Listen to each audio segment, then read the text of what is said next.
آخر کار زین کو اس کے کیے کی سزا مل گئی۔ جلسے میں گولی لگنے کی وجہ سے اس وقت زین ہاسپٹل میں زندگی موت کی جنگ لڑ رہا ہے۔ مہر النساء کو گولی لگنے کے بعد شاہ نواز تو چاہتا تھا کہ اس کی ماں سمن شاہ یہ جلسہ پوسٹ پون کر دے، لیکن مہر النساء اپنے بیٹے کو سمجھاتی ہے کہ اتنے لوگوں کا اعتماد ہمارے ساتھ ہے، اگر میں یہ جلسہ پوسٹ پون کرتی ہوں تو ہم اس اعتماد سے ہاتھ دھو بیٹھیں گے، اور جہاں تک زندگی موت کا سوال ہے تو یہ تو اللہ کے ہاتھ میں ہے، اور پہلے جو حملہ ہوا تھا وہ تم پہ ہوا تھا، تمہاری جان کو خطرہ ہے، اس لیے پارٹی کے لیڈرز نے یہ فیصلہ کیا ہے کہ اس بار جلسے میں تم اور میں ساتھ نہیں جائیں گے، بلکہ اس بار میں زین شاہ کو اپنے ساتھ لے کے جاؤں گی، اور سیفٹی کنسرن کے لیے سمن شاہ اپنے جلسے سے پہلے میڈیا اور پریس کانفرنس رکھتی ہے، اور اس پریس کانفرنس کا مقصد شاہ نواز پہ حملہ آور کو ایکسپوز کرنا ہے، جس میں وہ چودھری رفاقت حسین کا نام لیتی ہے۔ اسے چودھری رفاقت حسین پہ اس لیے شک ہے کہ وہ کچھ دن قبل سمن شاہ کو ڈرانے دھمکانے آیا تھا،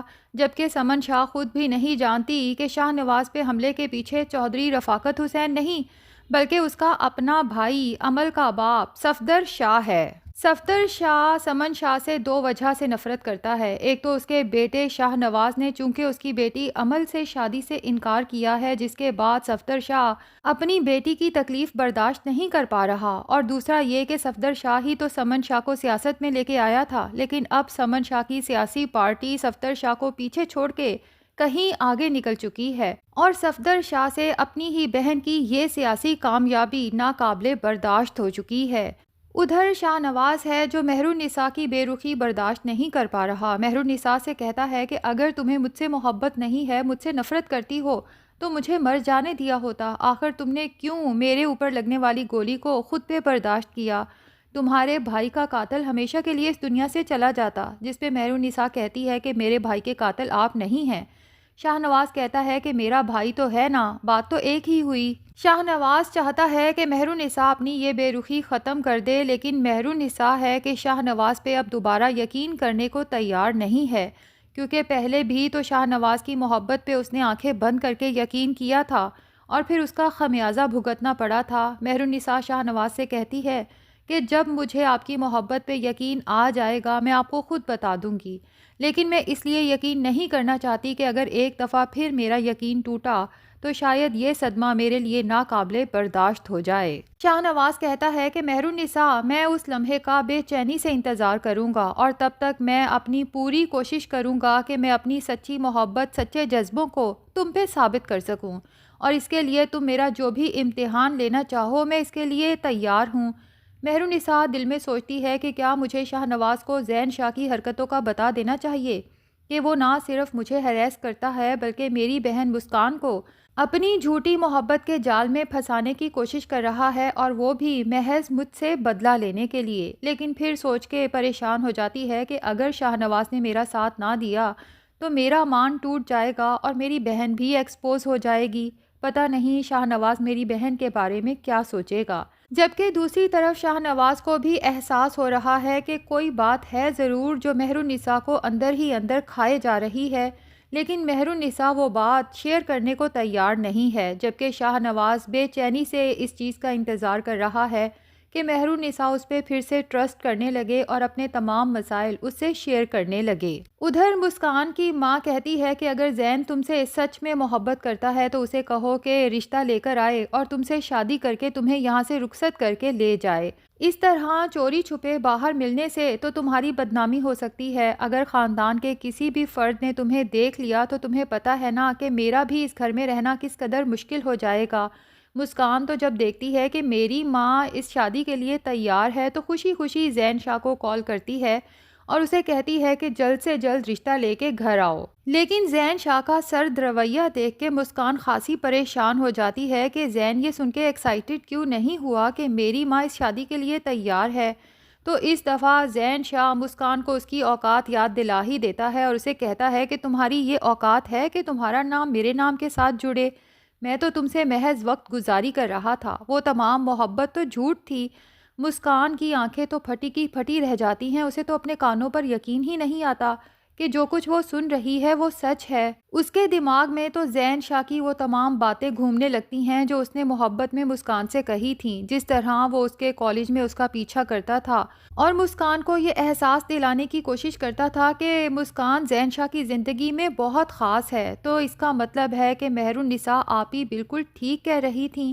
زین شاہ نے اپنے چہرے پہ ماسک چڑھا رکھا ہے، یہ وہ ہے نہیں جو وہ خود کو ثابت کرتا ہے۔ اب سب سے زیادہ افسوس تو مسکان کو اپنے بھائی ذیشان کا ہوتا ہے کہ وہ اپنے ہی بھائی کے قاتل کے ساتھ کس طرح گھومتی پھرتی رہی اور اس کی جھوٹی محبت پہ یقین کرتی رہی۔ اس کے بھائی کی روح کس قدر تڑپ رہی ہوگی۔ مسکان تو پھوٹ پھوٹ کے رو دیتی ہے۔ مسکان کی ماں تو جب اپنی بیٹی کو اس طرح روتے ہوئے دیکھتی ہے تو بہت پریشان ہو جاتی ہے۔ فوراً کہتی ہے کہ مسکان مجھے بتاؤ کیا مسئلہ ہے، کیا بات ہے، جس پہ مسکان جھوٹ بولتے ہوئے کہتی ہے بس بھائی یاد آ رہا ہے۔ حالانکہ رونے کی اصل وجہ تو زین شاہ کا وہ چہرہ ہے جو اب بے نقاب ہو چکا ہے۔ بہرحال اب جلسے کا دن آتا ہے تو عمل کی ماں بینش کے دل کو عجیب سی بے چینی ہوتی ہے۔ عمل پوچھ ہی لیتی ہے کہ خیریت تو ہے،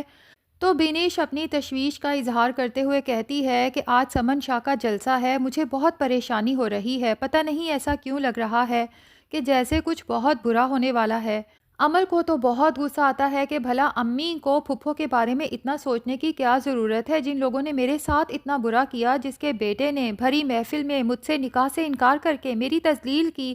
اس لیے اپنی ماں کو سمجھاتی ہے کہ آپ پھپھو کے لیے اتنی پریشان نہ ہوں، میں تو انہیں اچھے سے سمجھ چکی ہوں، اب آپ بھی سمجھ لیں کہ وہ بہت چالاک عورت ہے۔ خیر بینش کی تشویش بالکل ٹھیک نکلتی ہے۔ جلسہ ویسے تو بہت کامیاب ہوتا ہے اور سب لوگ بہت خوش ہوتے ہیں جلسے کی کامیابی پہ کہ اچانک کہیں سے گولی چلتی ہے جو سیدھی زین شاہ کو آ کے لگتی ہے، اور زین شاہ جس نے پھولوں کے ہار پہن رکھے ہیں خون میں لت پت جب اپنی ماں کی گود میں آ کے گرتا ہے تو سمن شاہ کو یقین ہی نہیں آتا کہ یہ حقیقت ہے یا کوئی ڈراؤنا خواب۔ اب زین شاہ کو فوراً ہاسپٹل ایمرجنسی لے کے جایا جاتا ہے اور شاہ نواز کو جب اس کے بارے میں بتایا جاتا ہے تو شاہ نواز کے پیروں تلے سے جیسے زمین نکل جاتی ہے۔ شاہ نواز تو فوراً ہاسپٹل پہنچتا ہے، جبکہ راستے میں وہ کال پہ کانٹیکٹ کرنے کی کوشش بھی کرتا ہے کہ زین شاہ کی خیریت معلوم ہو سکے کہ وہ زندہ بھی ہے یا نہیں۔ اب جب ہاسپٹل پہنچتا ہے تو چیخنا چلانا شروع کر دیتا ہے اپنے بندوں پہ کہ تم لوگ میرا فون کیوں نہیں اٹھا رہے، جبکہ سمن شاہ بہت پریشان ہوتی ہے کہ یہ حرکت چودھری رفاقت حسین کی نہیں ہو سکتی، کیونکہ اس کا نام تو میں نے میڈیا میں ایکسپوز کر دیا تھا اور اب وہ دوبارہ یہ حرکت کرنے کی جرت نہیں کر سکتا۔ تو اب اس کے پیچھے کس کا ہاتھ ہے، اس کے لیے سمن شاہ بہت تشویش میں ہے کہ ہمارے اینٹی اور کون ہو سکتا ہے۔ اس کا ذہن اپنے بھائی صفدر کی طرف تو جا ہی نہیں رہا کہ لاکھ دشمنی سہی لیکن ایک خون ہے، وہ کبھی بھی ہم پہ جان لیوا حملہ نہیں کر سکتا۔ خیر ڈاکٹرز آ کے شاہ نواز اور سمن شاہ کو بتاتے ہیں کہ زین شاہ کی حالت بہت تشویشناک ہے اور اگلے 24 گھنٹے اس کے لیے بہت کریٹیکل ہیں۔ اگر تو اسے ہوش آ جاتا ہے تو چانسز ہیں اس کے بچنے کے، ورنہ ہو سکتا ہے کہ زین شاہ ہمیشہ کے لیے ہمیں چھوڑ کے چلا جائے۔ شاہ نواز کے لیے یہ بات بہت تکلیف دہ ہے اور آج جا کے اسے احساس ہوا ہے